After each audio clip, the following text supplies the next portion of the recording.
Sobre tudo, sobre gestos, sobre atitudes, sobre propostas e falar a verdade, defender o povo brasileiro. Essa é a nova política. Não é defender partidos, nem teses, nem ideologia. Os verdadeiros brasileiros que no Congresso Nacional ou à frente do Poder Executivo, nas prefeituras e nos governos, que fazem a nova política, defendem os brasileiros. Não fazem defesa prioritária dos seus partidos, dos seus interesses pessoais ou de ideologias. Eu estou ao lado de todos aqueles, inclusive o presidente Bolsonaro, que defenderam o Brasil. Todas as teses, Thaís, que forem boas para o Brasil, eu estarei ao lado dessas pessoas e ajudando a defender. Para mim, só tem uma bandeira, a bandeira brasileira. Mas o senhor acha, como é que o senhor vê essa coisa entre a nova política, a velha política? Onde é que fica a boa política? O que é a boa política? Eu vou voltar a insistir com você. Fica na verdade, na transparência, na atitude, em fazer bons governos, em votar a Previdência. Compartilhar o governo não é boa política. Fazer bom governo e dialogar sobre tudo. O entendimento é importante. Na política, não há como você fugir ao entendimento, ao diálogo, à boa conversa. Isso faz parte. Na política brasileira ou em qualquer parte do mundo, as democracias, elas se fazem, não inventaram nada melhor do que a democracia ainda. Então, a democracia é diálogo, é entendimento e ela é necessária. César. Governador, se anuncia aí uma faxina ética no PSDB. Queria saber a opinião do senhor, como é que o partido deve lidar com os casos de dirigentes que estão sob investigação, como é o caso do governador Geraldo Alckmin e de outros tantos. O PSDB vai fazer uma espécie de expurgo? O que é exatamente? Bem, César, primeiro o PSDB terá eleições no dia 31 de maio para a sua nova executiva nacional. Nesse momento, as eleições estão no âmbito municipal. Nesse final de semana aconteceram as novas executivas municipais em quase todo o Brasil. Daqui a 2 ou 3 semanas, dependendo do estado, as eleições estaduais. E, em 31 de maio, a eleição nacional no PSDB.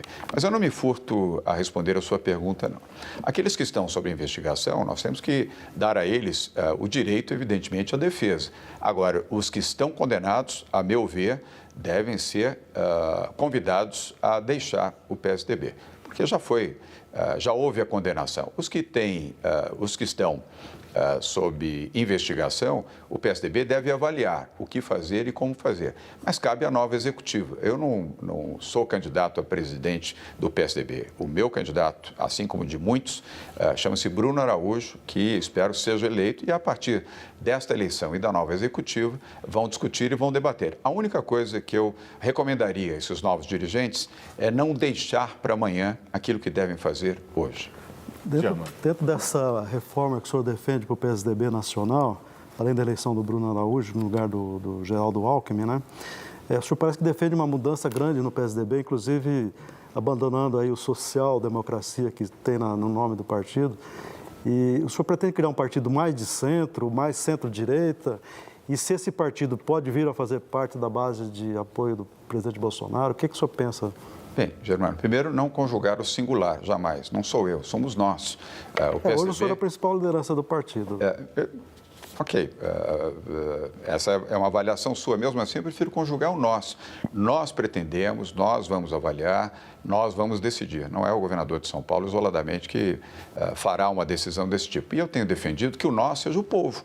Por isso, eu defendo uma pesquisa a partir de 1º de junho com a nova executiva do PSDB, que será eleita, será submetida à votação. A partir de junho, com uma nova executiva, que se faça uma pesquisa nacional para se avaliar desde o nome do PSDB até as suas posições, o seu campo de atuação, o que fazer com aqueles que foram condenados, os que estão sob julgamento, ouvir a opinião pública. O que nós não podemos é fingir que nós estamos distantes da opinião pública e distantes daqueles que representam o interesse majoritário do país, que é o povo brasileiro. É essa sintonia que eu espero que o PSDB volte a ter, até para poder ter um bom desempenho, não apenas eleitoralmente, como também a sintonia com o amplo desejo dos brasileiros. Nós não podemos imaginar que a história... Só uma coisa, é que nessa eleição, quer dizer, o povo mostrou que queria alguém de centro-direita, alguém de direita. Você acha que o partido pode caminhar para esse caminho aí? Eu também não vou me furtar a resposta a você. Eu acredito que o melhor caminho para o PSDB, a meu ver, seja o caminho do centro. Um partido de centro, liberal nas suas propostas econômicas, de bom diálogo com a esquerda e com a direita e refutando os extremos, tanto da esquerda quanto da direita. Vamos para um rápido intervalo. Voltamos já já com o governador de São Paulo, João Dória. É rapidinho.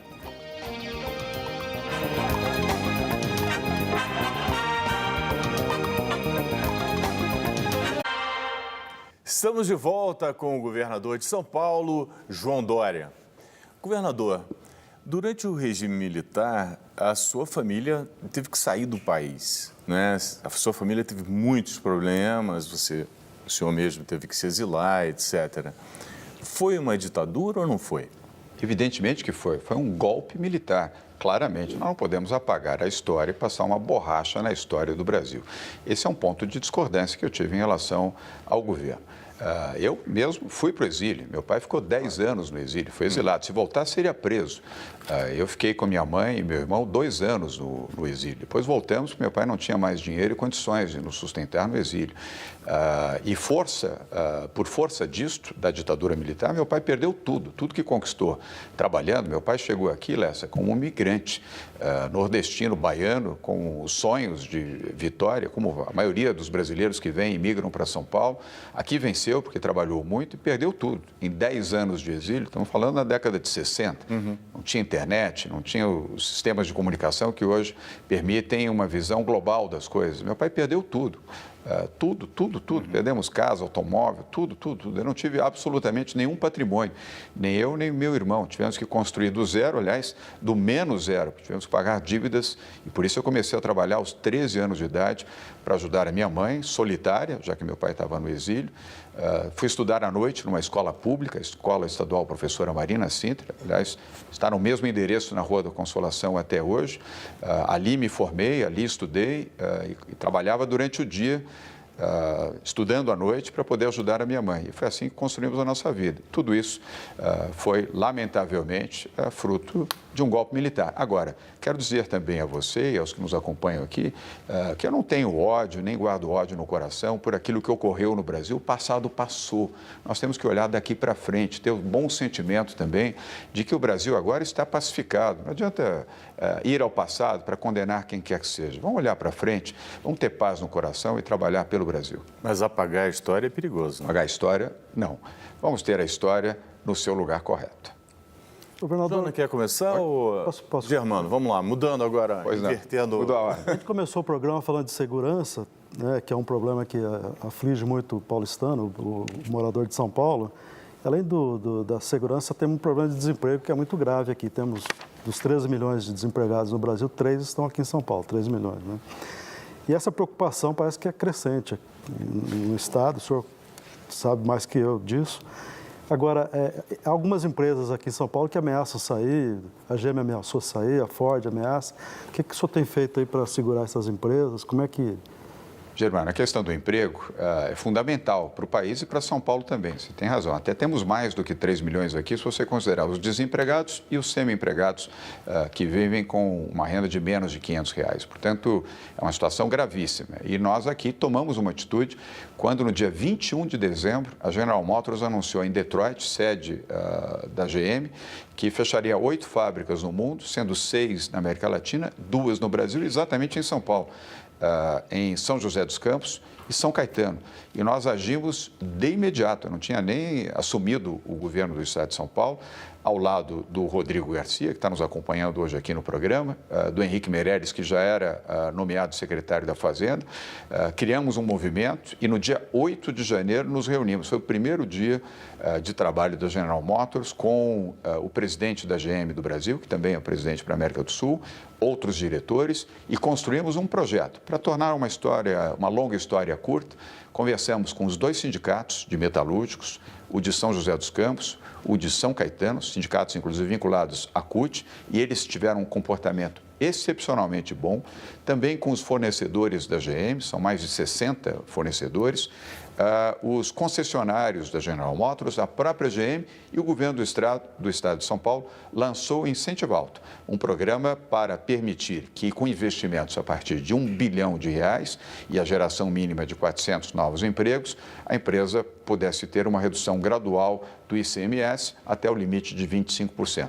O resultado disso, há menos de 30 dias, o presidente da General Motors, aqui o Carlos, anunciou em nome da presidente mundial, Barry Mara, da GM, que a GM não apenas manteria as 2 fábricas funcionando, os 65 mil empregos, os 15 mil diretos, os 50 mil indiretos da cadeia, como também anunciou um investimento de 10 bilhões de reais ao longo dos próximos 4 anos, gerando mais 1.200 novos empregos. Isso é política pública. Mas a Ford vocês não conseguiram segurar. Não, calma. A Ford ainda não está resolvido.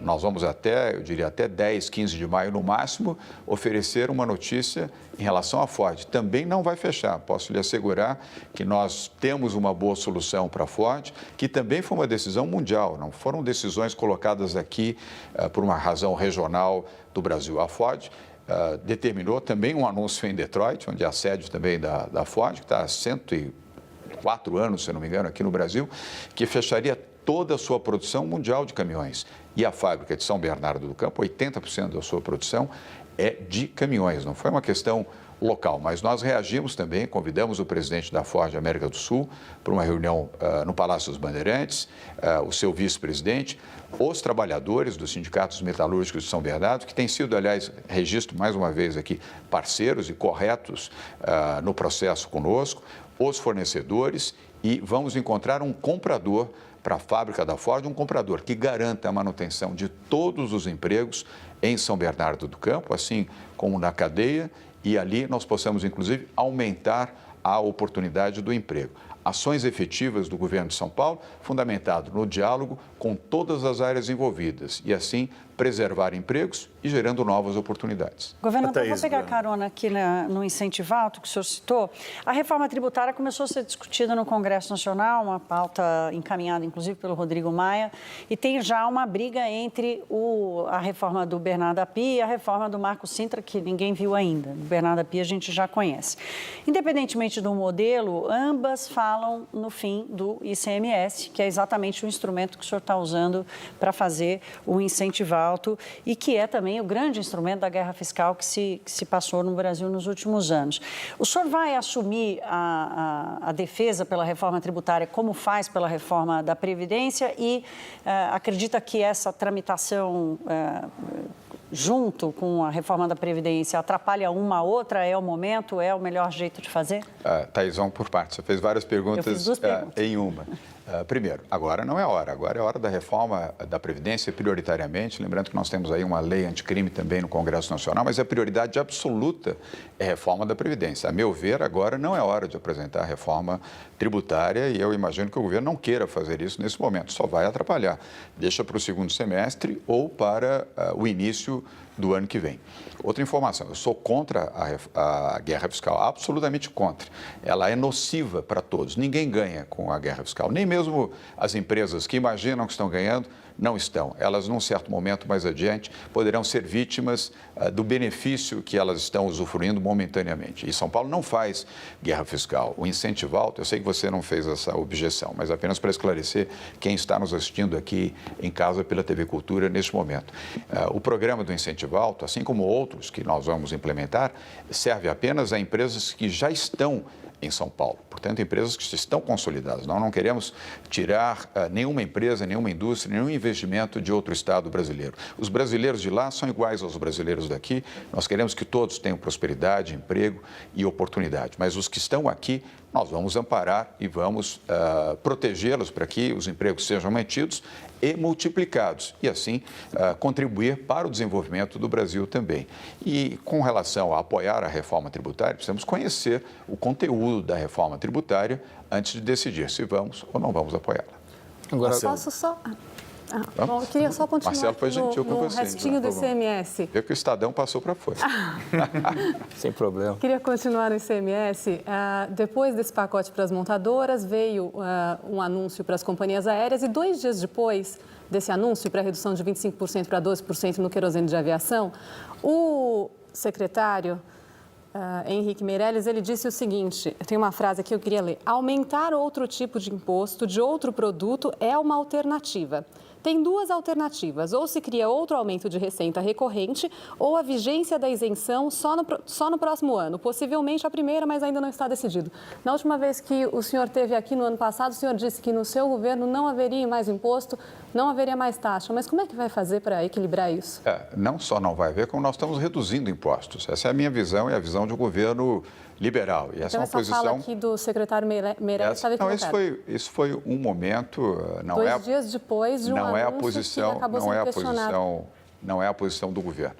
Foi num momento e contextualizado. Não sei de onde você está lendo, também não estou duvidando de você, mas isso é uma situação contextualizada. O fato é que nós tomamos uma decisão acertada da redução do imposto sobre querosene de aviação de 25% para 12%. Aliás, a mesma base que outros estados brasileiros, Rio de Janeiro, Paraná, Minas Gerais, estados do Nordeste, aplicam. É 12%. O que acontecia em São Paulo, você sabe, Joana, aqui as empresas aéreas não estavam fazendo aqui o abastecimento completo das aeronaves, estavam fazendo o que chama-se tankering. Abasteciam apenas o suficiente para chegar no próximo destino e no próximo destino enchiam os seus tanques e, obviamente, pagavam imposto naquela parada, seja em Minas, seja no Paraná ou mesmo no Rio de Janeiro. Nós igualamos, aliás, eu informei isso a todos os governadores, nós nos falamos por WhatsApp com muita frequência, nós temos o Fórum de Governadores. E atrelado a isso, lançamos um grande programa de turismo que começa agora a partir de junho e de 1º de junho, exatamente quando começa a valer essa nova taxa para o querosene de aviação. Com isso, nós vamos dar ocupação, Lessa, a todos os 23 aeroportos regionais de São Paulo, que até então só recebiam urubu e passarinho. Agora vão receber aviões com transporte de passageiros e carga, levando para o interior do estado de São Paulo desenvolvimento através do turismo e transporte de cargas de valor, alimentando toda uma cadeia produtiva, gerando empregos e gerando prosperidade. Tem um plano de turismo também que vai vir aí, né, forte. Isso pode adiantar para a gente? Tem, e será, aliás, cofinanciado pelas companhias aéreas, assim como por outras empresas privadas, um amplo programa São Paulo para Todos, permitindo que o turismo seja incrementado. E eu acredito no turismo como um instrumento econômico. O turismo não é tratado no nosso governo como algo supérfluo, não. Eu fui presidente da Embratur, eu conheço essa atividade. É de raiz, é isso aqui.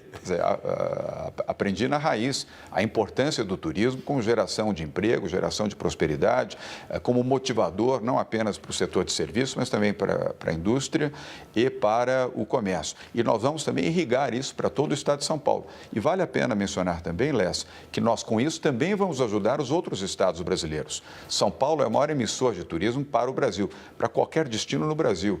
E, para ser sincero, também na América Latina. Então, os outros estados brasileiros, com a recuperação desse sistema capilarizado de transporte aéreo, vamos ajudar também o crescimento do turismo em todo o Brasil. E sendo bom para o Brasil, é bom para São Paulo. Agora, governador, o superintendente do DAESP, Antônio Claret, ele resolveu esses dias reduzir de 24 horas para 12 horas o horário de funcionamento desses aeroportos aí no interior do estado. As companhias aéreas que se comprometeram a oferecer 490 voos a mais partindo do estado, elas não gostaram, né? Acharam que não, isso está feito, Joana, não, isso está sendo feito em harmonia com as companhias aéreas. Não foi o que se ouviu do setor. Não, eu recomendo que você ouça mais profundamente o setor. De novo, não estou duvidando de você, mas a nossa ação é uma ação integrada com o setor, com as companhias aéreas brasileiras e através da ABAR, a Associação Brasileira das Empresas Aéreas Nacionais, que é uma entidade séria que coordena todas as companhias. Nós já tivemos o anúncio da Gol e da TAM, vamos ter agora da Azul e vamos aguardar um pouco a definição relativa à Avianca e uma outra companhia aérea menor, mas mesmo assim muito séria e importante, que é a Passaredo. Todas elas vão anunciar os seus voos e que começam a operar oficialmente a partir do dia 1º de junho. Vou voltar o Marcelo aqui, porque ele abriu mão, agora volta para ele. Eu queria perguntar para o senhor sobre privatizações. O senhor viu na prefeitura como é difícil, eu sou um defensor da privatização, o senhor viu como é difícil, como enfrenta tanta barreira para poder privatizar empresas. Eu queria que o senhor falasse um pouquinho sobre isso e o que o senhor está achando da política de privatização nacional. A gente acabou de ver essa questão do diesel, como o César comentou ainda há pouco, que imagina o senhor que a Petrobras quer vender uma refinaria, o senhor é um grupo estrangeiro. qual é a garantia que teria esse investidor para confiar em comprar uma refinaria da Petrobras, sabendo que o presidente pode intervir no preço? Queria que o senhor falasse um pouquinho sobre isso. Marcelo, é bom que ele só faz perguntas fáceis, né, Marcelo? Olha, em relação à prefeitura, é o peso, é o ônus do primeiro programa de privatização feito por uma prefeitura no Brasil. E nós iniciamos isso lá quando eu fui prefeito durante 15 meses. Nenhuma prefeitura no país, não é prefeitura de capital, nenhuma prefeitura no país tinha até então feito um programa de desestatização. São Paulo começou e o Bruno está dando continuidade, dicas de passagem. Com isso, foi mais difícil o enfrentamento, audiências públicas, convencer a Câmara Municipal, convencer o Tribunal de Contas do município, mais o Ministério Público Estadual, mais Tribunal de Justiça, mais os setores todos envolvidos, mais o medo do desemprego, coisa que não é fato, ao contrário. A desestatização melhora a qualidade do emprego e aumenta a empregabilidade, não gera desemprego. Mas foi um processo mais duro e mais difícil, diferentemente do Estado de São Paulo.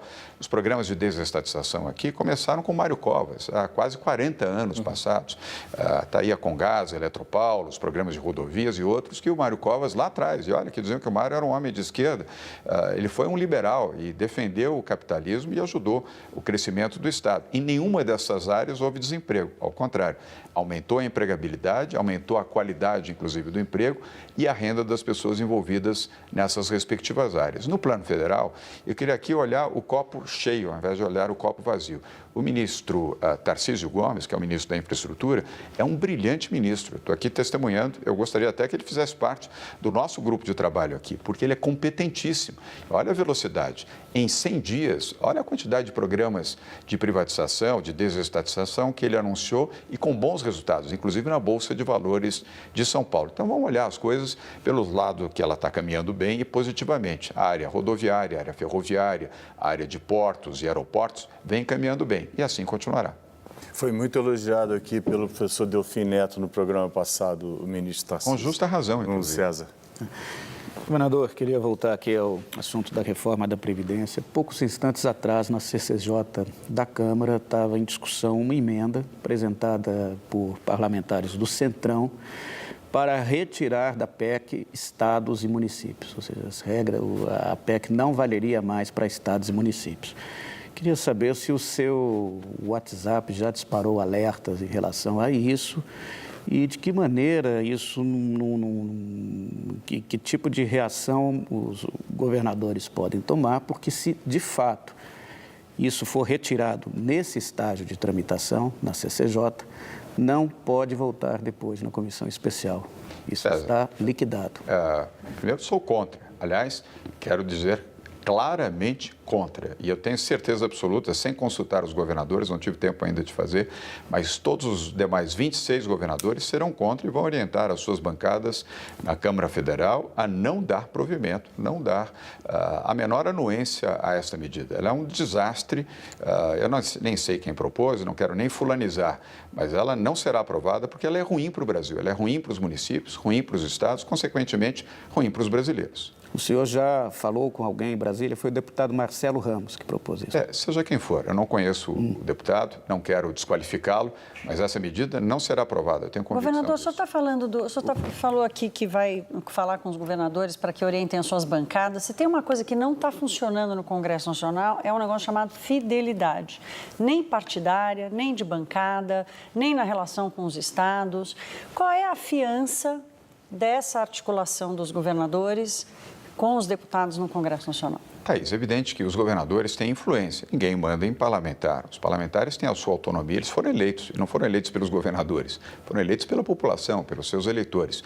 Mas tem uma relação respeitosa, uma relação, eu diria, construtiva com as bancadas, evidentemente, que apoiaram a eleição dos seus governadores. Então, há um grau de influência positivo, construtivo e a base do diálogo. Os governadores estão unidos nesse sentido. Evidente que cada um tem a sua visão, mas todos têm uma visão, eu diria, construtiva, para repetir esta afirmativa, em relação à reforma da Previdência. Não vão, evidentemente, silenciar diante de uma medida na CCJ que propõe a retirada daquilo que mais interessa aos governadores e aos prefeitos, que seja incluído e parte integrante da reforma da Previdência. Seria um desastre, seria, vamos dizer, vilipendiar e trair prefeitos e governadores de todo o país, consequentemente, trair a população brasileira. Não terá a menor possibilidade de avançar uma proposta como essa no Congresso Nacional, mesmo na CCJ. Governador Germano. Governador, o governo Bolsonaro também está fazendo 100 dias, né? E nesses 100 dias, a imprensa toda noticiou que foi um período meio perdido, de atrapalhadas, demissão de ministros, muita confusão em várias áreas. E uma delas foi no mercado, nas relações exteriores. A visita do presidente aos Estados Unidos, ele meio que pegou um lado de fortalecer o mercado com os Estados Unidos, e muita gente fala que ele está fazendo uma coisa em detrimento do mercado árabe, do mercado chinês, que são mercados importantes para o Brasil. Como é que o senhor vê essa necessidade de não se perder também esses mercados aí, que o Brasil sempre... Hoje a China é o principal parceiro brasileiro, né? Germano, sim, a China é o principal parceiro comercial do Brasil. Eu não quero fazer juízo sobre o governo Bolsonaro, nem sobre a política de relações externas, nem comercial do governo Bolsonaro. Mas aqui em São Paulo nós definimos claramente a nossa posição, tanto é que já anunciamos, agora em agosto, vamos abrir o escritório comercial de São Paulo em Xangai. Vamos com uma comitiva de empresários à China, estamos preparando essa viagem junto com o governo chinês, através da sua representação diplomática em Brasília e das associações que representam os interesses chineses aqui no Brasil, e vamos levar também empresários brasileiros nessa missão à China de 5 a 10 de agosto. E vamos abrir o primeiro escritório comercial do Brasil em Xangai, inclusive com orientação de uma das figuras mais proeminentes da diplomacia brasileira, que é o embaixador Marcos Caramuru, que foi embaixador do Brasil em Pequim, um homem de altíssima qualidade. O último, que conhece... embaixador, não foi? Foi o último. Acredito que tenha sido. Hoje nós temos um novo embaixador, ele foi o último, e é tido e reconhecido pela diplomacia brasileira e internacional como um profundo conhecedor da China, e ele será um dos nossos consultores na implantação desse escritório, que será financiado, inclusive, por empresas chinesas e brasileiras através da Invest São Paulo, que é uma empresa que pertence ao governo do Estado de São Paulo, para que não tenha custo público, de dinheiro público, e possa funcionar e operar já a partir do próximo mês de agosto. E tem os árabes também, né? Porque essa coisa de se colocar o escritório em Jerusalém, ou o escritório político em Jerusalém, também está provocando uma tensão com os países árabes. Né? Germano, eu não quero fazer juízo sobre o governo Bolsonaro. Eu, pessoalmente, não teria feito isso. Eu tenho excelentes relações com a comunidade judaica, como temos excelentes relações com a comunidade árabe. São Paulo tem uma produção industrial, uma produção agrícola muito importante e uma correlação com a comunidade judaica e com Israel, tomando como referência a tecnologia, principalmente em várias áreas, em vários setores. E, a meu ver, nós temos que estimular para que isso continue ocorrendo, e com os países árabes, que são grandes importadores de proteína animal do Brasil, especialmente aqui de São Paulo, assim como outros produtos do agronegócio. Eu acho que talvez valesse a pena, de novo, sem querer fazer juízo sobre o governo Bolsonaro nesta área, mas ter uma visão talvez mais ampla, mais aberta ao mercado e prestigiando os principais parceiros comerciais do Brasil, a começar da China e dos Estados Unidos. Esse escritório na China, governador, como vai ser? Quantas pessoas, técnicos de quê? Como vai ser? Ele, de início, Lessa, ele será pequeno, mas muito funcional e vai graduar o seu crescimento de acordo com os negócios que ele poderá produzir para a geração de novos investimentos chineses aqui em São Paulo. Quero destacar, em especial, o programa de desestatização. Os chineses serão fortes players, ou seja, fortes candidatos a investimentos em rodovias, ferrovias, hidrovias, portos e aeroportos. Programas de privatização, eles estão capitalizados, têm interesse, têm tecnologia e têm engenharia.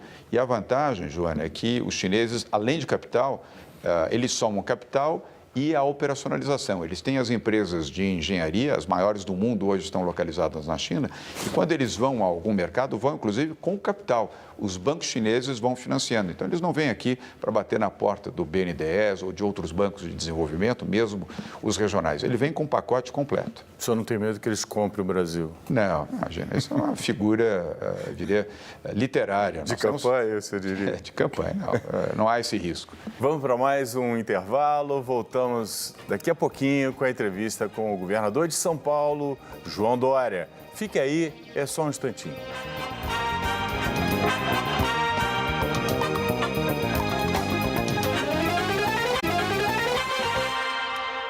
Estamos de volta para o terceiro bloco da entrevista com o governador de São Paulo, João Dória. Governador, São Paulo, aqui em São Paulo se arrecada 882 bilhões de tributos. É quase um terço do que se arrecada em todo o Brasil. E o senhor tem para governar em São Paulo 200 bilhões, pouco mais. E São Paulo, apesar de arrecadar mais, apesar de ser o estado mais populoso, ele não tem a liderança da Câmara, não tem a liderança do Senado, não tem nenhum ministério, como o senhor falou.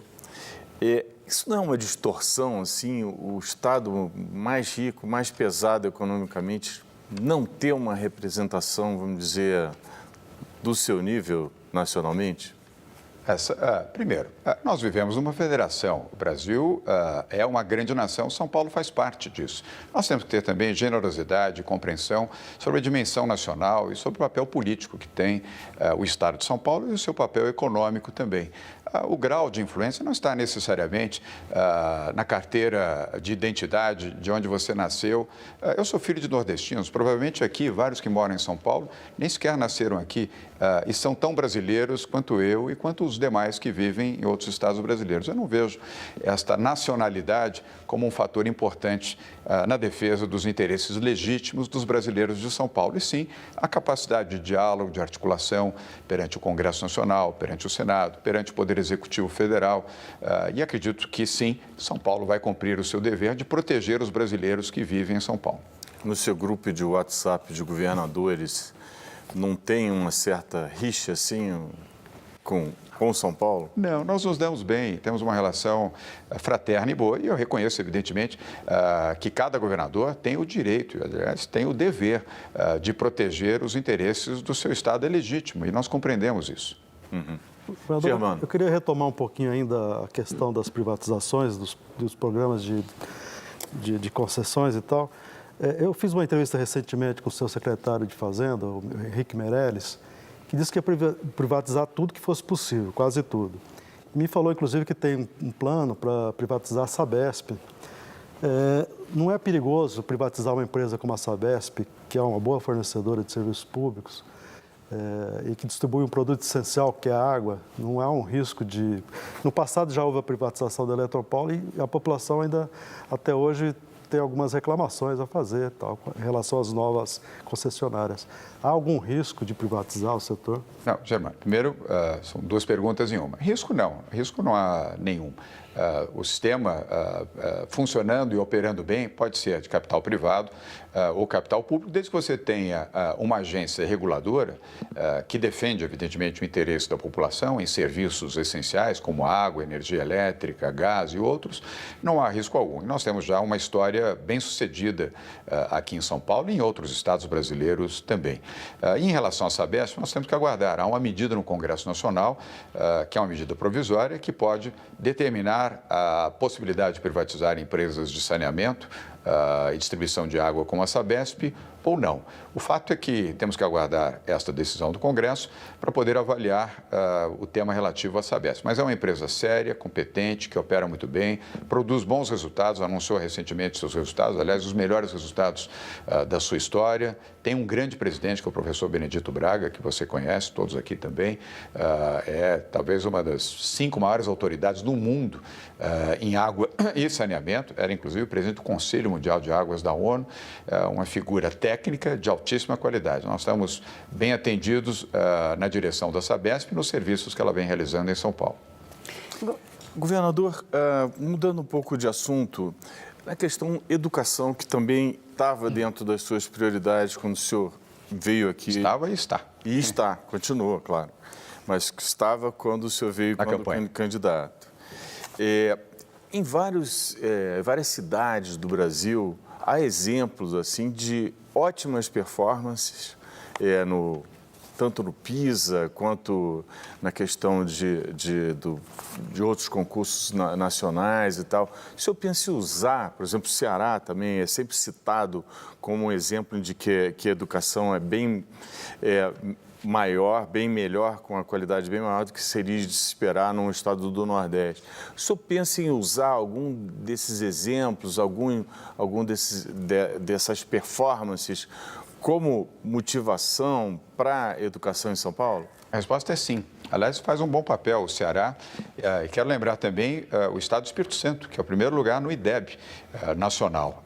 E nós trouxemos o ex-secretário de Educação do Estado do Espírito Santo para ser o nosso secretário executivo. Ele trabalha com o Rocieli Soares, que foi ministro da Educação, e é o nosso secretário aqui em São Paulo. E montamos um grupo de trabalho, um grupo executivo, que é um conselho, um comitê de gestão. São 10 pessoas de altíssima qualidade, entre os quais eu destaco a Viviane Sena, e entre outros que representam o Mozart também, Neves, que quase foi ministro da Educação e é o presidente, inclusive, do nosso Conselho de Educação, de pessoas qualificadas, capacitadas, que ajudaram a construir boa educação, inclusive em outros estados brasileiros. Aliás, vale a pena também mencionar, Lécia, eu trouxe para o secretariado pessoas qualificadas, independentemente de serem de São Paulo. O próprio Rocieli não nasceu aqui, nem vivia aqui. Ele foi secretário no Amazonas e um brilhante secretário de Educação no estado do Amazonas e fez crescer o IDEB do Amazonas numa velocidade impressionante, assim como o Haroldo, que é o secretário executivo, que levou do pequeno e valoroso estado do Espírito Santo ao primeiro lugar no IDEB nacional. Germano. Bom, governador, ainda em relação Germano vai pedir música no Fantástico. Ele está 8. Você quer passar para o César? Vamos lá, o César está falando mesmo. César, vamos lá. Cedo a palavra aí. Obrigado. Mas depois a gente volta para o Germano. Governador, queria falar um pouco sobre 2020. O prefeito Bruno Covas já faz tempo anunciou apoio a qualquer plano futuro que o senhor tenha, né? Queria saber se existe recíproca, ou seja, se o senhor acha que o Bruno Covas está credenciado para disputar a reeleição. E aqui uma pergunta embutida nessa, se o senhor acha que é fundamental para o PSDB, neste momento, manter aí a tradição de ter candidatura própria em São Paulo. Ou não? Primeiro, começo pela segunda. Sim, o PSDB terá uma candidatura própria em São Paulo, à Prefeitura de São Paulo. E, naturalmente, será o Bruno Covas. O Bruno vem cumprindo o seu papel, ele foi o meu vice, eu escolhi o Bruno. O Bruno não foi fruto de entendimento político, foi fruto de uma decisão do então candidato João Dória para que ele pudesse integrar a nossa chapa. Aliás, fazendo chapa pura, Thaís, coisa rara do ponto de vista de política, ainda mais numa disputa num colégio eleitoral importante como é São Paulo. E nós bancamos o Bruno também, aliás, contrariando, Lessa, orientação de alguns caciques do PSDB que na época diziam, não faça isso, que isso é um risco. Utilize esta função para uma negociação política eleitoral. Eu entendi que naquele momento a melhor negociação era trazer o Bruno Covas para ser o nosso candidato e funcionou, deu certo, ganhamos a eleição no primeiro turno, primeira vez em 28 anos que é uma eleição na capital de São Paulo, desde que as eleições são feitas em 2 turnos, Germano foi vencida no primeiro turno.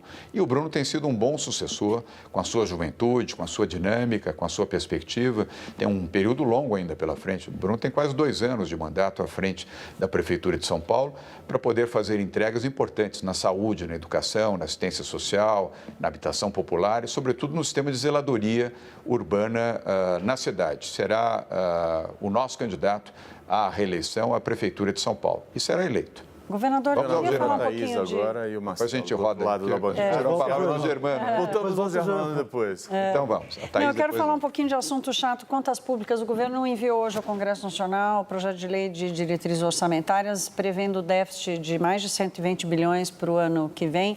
Dizer, será que o ministro Paulo Guedes vai conseguir zerar o déficit, né, como queria? Parece que vai ser um sonho de noite de verão. De qualquer forma, tem aí a gestão de um novo plano de salvação aos estados brasileiros. Eu queria saber qual é a boia que o estado de São Paulo espera, ou qual é o oxigênio que São Paulo ainda tem, até quando, para continuar nadando sozinho, sem receber uma ajuda do governo federal. Thaís, de economia você entende bem, por isso eu respeito bastante a sua opinião e os seus comentários. Bem, nós defendemos o Pacto Federativo, que, aliás, o ministro Paulo Guedes apresentou, defende e coloca que colocará no Congresso Nacional ainda esse ano e, a meu ver, terá a aprovação do Congresso Nacional também, porque o Pacto Federativo transfere aos governadores e, obviamente, na capilaridade às prefeituras municipais, os recursos destinados à saúde, educação, habitação, transporte, segurança pública, entre outras áreas. Isso é, a meu ver, a melhor política liberal que pode haver no país para que a capilaridade dos recursos chegue a quem mais precisa, que são os prefeitos.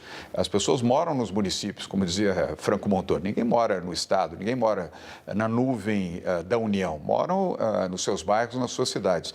Então é importante que essa capilaridade chegue até os prefeitos. Por isso que nós fazemos aqui um governo municipalista. Aqui mesmo no estúdio, onde nós estamos fazendo o Roda Viva, está o futuro presidente do PSDB estadual, que é o secretário de Desenvolvimento Regional, Marco Vignoli, uma secretaria nova. Nós reduzimos de 25 para 20 e nessas 20 colocamos uma nova secretaria, que é exatamente para dar velocidade e capilaridade nos recursos para que cheguem até os municípios e ali possam ser feitas as políticas públicas. Enquanto o Pacto Federativo não vem? Cada um tem que cumprir a sua obrigação e o seu dever. Nós estamos fazendo o nosso aqui em São Paulo e, modéstia à parte, estamos fazendo bem. Marcelo. Governador, eu queria voltar para a política, né? Aqui. E essa mudança, essas discussões internas do PSDB. Se a gente olhar em retrospecto, o PSDB, nesses últimos 30 anos, ele foi muito bem nas disputas presidenciais. Ele, na primeira estreia, foi quarto, ele brigou 2 vezes e foi no segundo turno em mais 4. Ele só numa, que foi a mais recente, realmente ele foi muito mal. Não tem um risco de mudar demais e descaracterizar o partido, de repente, jogar a criança fora com a água e perder o patrimônio que o PSDB tem e não conseguir criar alguma coisa nova que seja realmente, que vale a pena? Marcelo, acho que você exagerou um pouquinho no exemplo, mas o PSDB tem uma história, tem 30 anos de história. Não é preciso apagar essa história nem desconsiderá-la. Ela tem valor, ela é importante na formação do PSDB e de grandes líderes, alguns que já se foram, como Mário Covas e Montoro, e vários outros que estão aí vivos e produzindo bem, entre os quais eu destaco o próprio presidente Fernando Henrique Cardoso, que é o presidente de honra do PSDB, um homem com uma trajetória de vida brilhante, incontestavelmente brilhante. Eu incluo também Geraldo Alckmin nesse contexto, Tasso Gereissati, José Serra, foram bons governadores de São Paulo. São Paulo tem uma tradição, vai completar 30 anos de governo aqui no maior estado e no maior colégio eleitoral do país. E o povo não erra sucessivas vezes. Então, não periga descaracterizar isso, se mudar demais? Não há o que descaracterizar. Há evolução natural. O mundo evolui. Você foi analógico, eu fui analógico. Hoje você é digital, eu sou digital também. Você não vai apagar o seu passado por ter sido analógico até 10, 15 anos atrás. Você cumpriu o seu papel de acordo com o tempo. Só que hoje o mundo é digital, nós temos que ser digitais e por isso somos. E o governo do PSDB e a própria formação do novo PSDB tem que estar sintonizado com o mundo de hoje. Ele tem que ser digital e não mais analógico. Mas para isso você não precisa condenar o período em que ele foi analógico. Governador Germano, finalmente. Voltando ao Germano. O governador, o senhor defende a política liberal, assim como o Paulo Guedes também defende, né, em relação às privatizações, tanto que o seu programa prevê 25 bilhões de privatizações. Agora, e a pauta... É mais 50. Mais 50. Todos são 50 bilhões. Incluindo a Sabesp, né? Não, sem Sabesp. Mas o senhor também defende a política liberal do governo, por exemplo, no que se refere, por exemplo, ao armamento. O presidente acha que as pessoas podem comprar até 4 armas para se defender em casa e tal. O senhor também defende essa política de costumes, mudança desses costumes?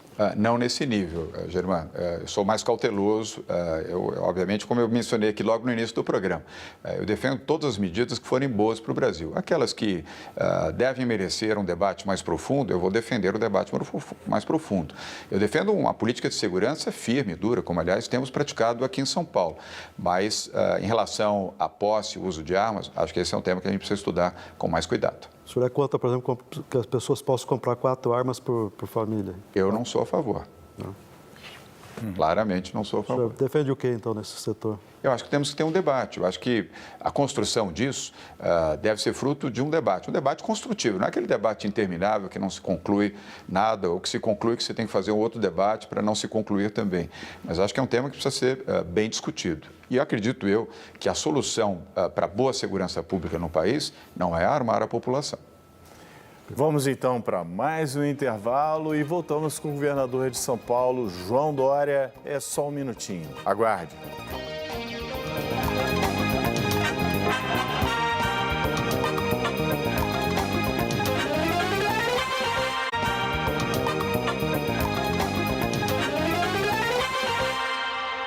Estamos de volta para o quarto e último bloco da entrevista com o governador de São Paulo, João Dória.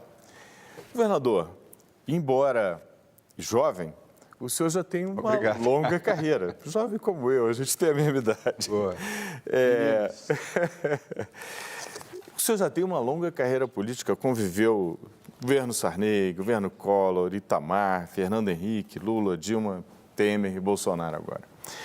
O senhor, desses presidentes todos com os quais o senhor trabalhou e outros que o senhor criticou, o senhor tirou assim, qualidades de algum deles, aprendeu com alguns deles, o senhor podia citar?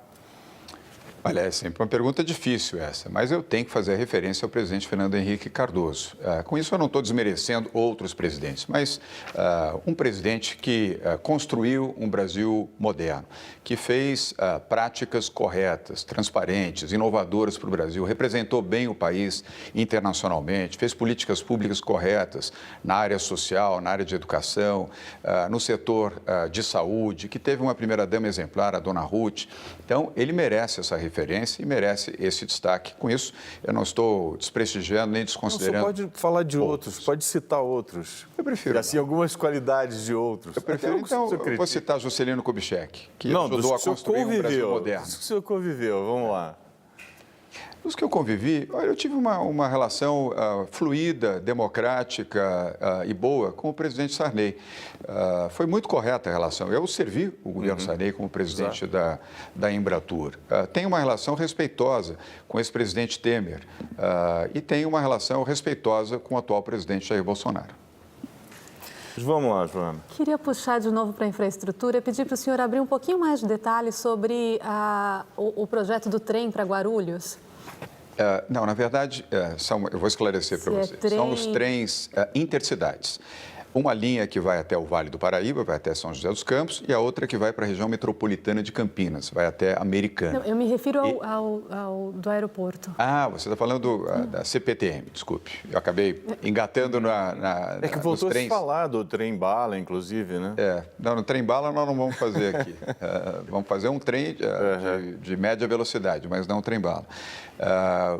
É o metrô até Guarulhos, assim como todas as linhas da CPTM e, sobretudo, as linhas do metrô, que foram prejudicadas por circunstâncias, lava-jato, situação econômica do país, elas serão retomadas, todas elas. Nós não vamos ter, até o final desse ano, nenhuma obra parada no sistema ferroviário e metroviário em São Paulo. Mas todas elas, Joana, serão conduzidas com investimento privado através de PPPs.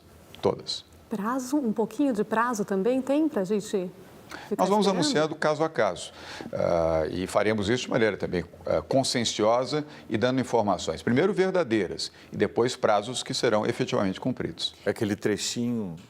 Você fala do aeroporto? O trechinho do aeroporto. Então, ali, vou complementar. Todo mundo espera ali, aqueles 100 metros finais. Não são 1.300, 1 quilômetro e 300 metros. Parece menos. Olha, nós vamos ter uma boa novidade nessa área. Me incomoda profundamente, é que você falou Guarulhos, agora respondendo efetivamente a pergunta que você fez. É realmente triste verificar que um sistema de monotrilho para o Aeroporto Internacional de Guarulhos não leve as pessoas até o Aeroporto Internacional de Guarulhos. Você tem que descer com malas na mão e depois pegar um ônibus para chegar até o terminal 1, 2 e 3 do Aeroporto Internacional de Guarulhos. E o mesmo pessoas que chegam, passageiros brasileiros ou internacionais, tem que pegar um ônibus e depois subir escada com mala na mão para pegar o monotrilho. E acaba que a obra ficou ociosa, né? Ficou e continua, Lessa, bem da verdade, continua semi-ociosa. Ela tem uma capacidade hoje de atendimento muito menor do que aquela para a qual ela foi feita. Nós encontramos uma solução, tem que registrar isso aqui também, agradecimento ao ministro Tarcísio Gomes de Freitas, e nós vamos anunciar muito em breve, dentro dos próximos 30 dias, nós vamos anunciar finalmente uma solução definitiva para essa questão e o transporte irá até os terminais 1, 2 e 3 de Guarulhos. Governador, desculpa. É que o senhor está falando bastante de projetos para São Paulo, todos eles dependentes do investimento, que, aliás, a economia brasileira está absolutamente dependente do investimento, já que o consumo não tem força para crescer. Se o senhor tivesse investimento privado, você disse. Oi? O investimento privado. Privado. Investimento privado. faz sentido hoje o investidor privado, o setor privado, estar segurando o investimento, porque ele está vendo que a gente não está se resolvendo, tem um risco de solvência absurdo aí se a reforma da Previdência não for aprovada.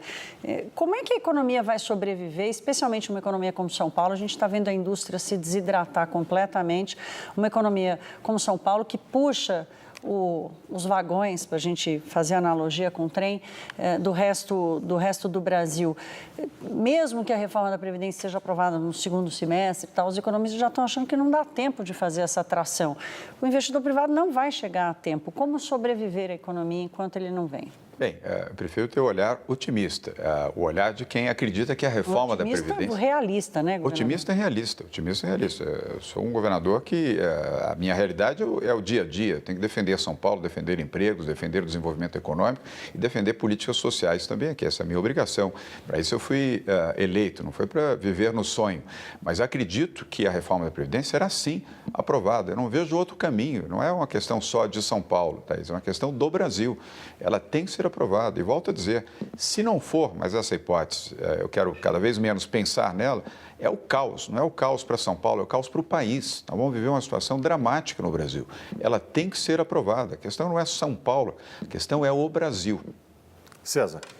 Governador, queria fazer uma pergunta aqui sobre o judiciário. Nós tivemos, no dia de hoje, uma matéria retirada do ar, uma matéria que estava abrigada em um site, por uma decisão do ministro Alexandre de Moraes. A matéria era contra o ministro Dias Toffoli, né? Isso na mesma semana, ou poucos dias depois, que o Senado arquivou uma CPI para investigar cortes superiores. Uma das alegações aí para o arquivamento é que uma CPI como essa colocaria em perigo a estabilidade do país. O senhor acha que quem errou a mão nesse episódio, falta aí, o judiciário deveria aceitar um pouco mais de controle sobre as suas atividades, sobre o seu comportamento, ou a classe política está colocando uma pressão em demasia sobre o... César, eu prefiro não fazer juízo sobre valores, mas sim juízo sobre o Brasil. Não é hora desse tipo de confronto. Nós não precisamos de confrontos nesse momento. Nós precisamos ter os poderes preservados, porque eles representam pilares importantes para o país, o judiciário, o legislativo e o executivo. Confrontos nesse momento não vão produzir resultado algum. É um pouco de exagero tirar uma matéria do ar? Bem, eu não quero... Ele é ministro do Supremo, eu desconheço os procedimentos de ordem legal. O que eu falo aqui é no âmbito de que confrontos entre legislativo e executivo não vão produzir resultados positivos para o Brasil nesse momento. Não vão produzir nada de bom para as pessoas que estão nas suas casas, para as pessoas que estão desempregadas, para os mais pobres, para os brasileiros de forma geral. Nós precisamos de paz, equilíbrio, serenidade e decisões sobre aquilo que é importante para o país nesse momento. Vamos lá, Germano. Eu queria dar uma polemizada em relação ao Lula, porque o senhor é uma das pessoas que defende que ele continue na prisão. Mas há um movimento aí, inclusive do ministro Gilmar Mendes, que vai colocar agora em discussão se ele pode ter liberdade ou não, se vai ter liberdade domiciliar, vai ficar com a prisão domiciliar ou não. O que o senhor acha em relação ao Lula? Ele não pode ter Lula livre, ele tem que cumprir a pena sem acordo nenhum no Poder Judiciário. Como é que o senhor vê essa... Germano, as minhas posições são muito claras em relação a esse tema. Eu acho que o Brasil é que tem que estar livre. O Lula tem que estar na cadeia, ele tem que cumprir as penas pelas quais ele já foi condenado. 2, ele tem mais 8 processos ainda para responder. Então, ele tem que cumprir na cadeia. Por que vai cumprir fora? Só porque foi presidente do Brasil? E a lei é igual para todos e ela tem que ser cumprida. E a pena dele tem que ser integralmente cumprida e cumprida na cadeia. Aliás, a meu ver, nem deveria ser na Polícia Federal de Curitiba, deveria ser lá no complexo prisional de Pinhais. Agora, governador, o senhor conviveu bastante com o presidente Lula e o Brasil teve uma fase, né, até de bonança econômica durante o governo dele. O senhor não viu nenhuma qualidade nele? Não, eu não me referi à falta de ações positivas, mas eu me referi aqui ao Germano a condenações. Sim. Quem é condenado tem que ser condenado. Ô, Lessa, se você se você for vítima de um crime por alguém que cometeu o crime e foi flagrado no crime, mesmo que tenha sido o seu vizinho, o seu amigo, que tenha ajudado você, tenha contribuído com você e com a sua família, ele é um criminoso. Ele tem que cumprir a pena pelo qual ele está pagando por conta do crime. Não é o fato de ter sido seu amigo, ter produzido coisas boas, que deve ser amenizado. Não existe isso na legislação brasileira. Alguma coisa boa? Nem em lugar algum. O crime tem que ser condenado. Sim, claro. E as penas têm que ser cumpridas. Sim, isso é questão da justiça. Essa é a minha visão. Nós não temos que aliviar ninguém pelo fato de ele foi bonzinho, ele produziu isso e aquilo de bom, e o de mal tem que ser diminuído. Sim. Por isso é que nós temos um Código Penal, ele tem que ser cumprido. Mas o senhor não destacaria nenhuma qualidade nele? Olha, pergunte aos 13 milhões de desempregados e aqueles que sofreram, ou aqueles que levaram o dinheiro da Petrobras, o dinheiro da Eletrobras e de outras estatais para depósitos em Luxemburgo, para depósitos na Suíça, para enriquecimento pessoal. Pergunte para eles se tem alguma coisa de positivo no governo Lula e no governo Dilma. Só uma curtinha. A Justiça hoje determinou o bloqueio de bens do ex-governador Geraldo Alckmin. O senhor pode comentar? Posso, Joana. Eu quero testemunhar aqui mais do que comentar. Geraldo Alckmin é um homem ilibado, um homem honesto, um homem decente. Eu convivo com ele há 35 anos. Eu sei da sua honestidade, um homem modesto, com uma vida modesta, uma vida simples. Portanto, evidentemente que eu não quero desrespeitar a justiça, nem desafiar a justiça, mas em relação a Geraldo Alckmin, eu posso testemunhar que é um homem absolutamente honesto. Governador, a gente estava rapidinho. A gente, no vídeo que apresenta o senhor aqui para a entrevista de hoje, o senhor está sem gravata, parece mais descontraído. No início da sua gestão da prefeitura, não prefiro não opinar. Mas eu estou só dizendo que está muito clara uma mudança de estilo. Não é mais o prefeito que se veste de gari, é um governador que se coloca com uma postura um pouco mais séria. Qual é a imagem? Quem é o Dória que era prefeito e quem é o Dória que está sendo governador? Qual é o marketing que está aí por trás dessa mudança? Thaís, não é marketing, é função, é atitude. Prefeito é prefeito, governador é governador. Numa analogia, prefeito é como o zelador de um condomínio. Ele faz tudo, ele tem que estar ali pronto para fazer tudo. Ele arruma elétrica, ele arruma hidráulica, ele arruma o jardim, ele tem que estar com a mão na massa todo dia. Ele tem que estar vestido de acordo com as funções que ele ocupa e as responsabilidades que ele tem. Ele faz tudo no condomínio. O governador é o síndico. Então, ele também tem responsabilidades, mas ele é o síndico dentro desse condomínio e não o zelador. Então, cada um cumpre a sua função e a sua responsabilidade. E ambos juntos ajudam o condomínio a funcionar melhor. Governador, para terminar aqui o programa, o senhor teria um ídolo na história do Brasil? Ayrton Senna da Silva, meu querido amigo, que, aliás, você sabe que agora nós temos a celebração, dia 1º de maio, 25 anos da perda do Ayrton Senna. Aliás, eu estarei lá em Interlagos nessa celebração que a Viviane Senna, a sua irmã, estará fazendo. Foi um ídolo, um herói brasileiro que nós perdemos muito cedo, aliás.